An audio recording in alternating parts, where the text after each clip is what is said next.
அன்பான இனி உறவுகளே, என்னன்னு தெரில, ஒரு 5-6 நாளாக மனசு கொஞ்சம் குழப்பமாகவே இருந்துகிட்ருக்கு. இருந்தாலும் அது இது சொல்லி ஒரு சின்ன சின்ன வீடியோஸ் போடுறேன், ஏதோன்னு பண்ணுறேன். ஆனால் இந்த குழப்பம் ரொம்ப மனசுக்கு வலியை தர மாதிரியாகவே இருந்துட்டு இருந்துச்சு. இருந்தாலும் அப்பப்போ நான் ஒன்றை மட்டும் நினச்சி நான் தெளிவாகிக்குவேன். எப்படின்னா, எங்கள் அப்பா எம்ஜிஆரோட ரசிகர்.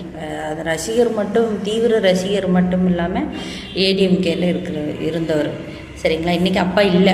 ஆனால் அவர் சொல்லுவார், எம்ஜிஆரோட சில விஷயங்களெல்லாம் உள்வாங்கி அவர் என்ன நல்லா பேசியிருக்காரு அப்படிங்கிறதெல்லாம் சொல்லுவாங்க. ஏன்னா அப்போ கட்சியெல்லாம் இது பண்ணும்போது இவங்களாம் போக வர இருப்பாங்க. அப்போது எம்ஜிஆர் சொன்ன ஒரு வாசகம் பொதுவாக பத்திரிக்கையில் வந்திருக்கு போல இருக்குது. என்னென்னா, மனசு ஒரே மாதிரி ஹாப்பியாகவோ அல்லது ஒரே மாதிரி முடியாமையோ, அதாவது மனசுக்கு ரொம்ப அழுத்தமாகவோ இருக்கிறது ஆரோக்கியம் இல்லை. அப்பப்போ மனசு ரொம்ப குழப்ப நிலையை அடைஞ்சிட்டு திருப்பி அது தெரியும் பார்த்திங்களா, அதுதான் ஆரோக்கியம்னு சொல்லி சொல்லுவாராம். ஏன்னு கேட்டிங்கன்னா, அந்தளவுக்கு அவர் மனசையும் சரி தேக ஆரோக்கியத்தையும் சரி ரொம்ப கவனமாக பார்த்துட்டு இருந்தாராம். இந்த விஷயம் உங்களுக்கு தெரிஞ்சால் கமெண்ட்ஸில் சொல்லுங்கள்.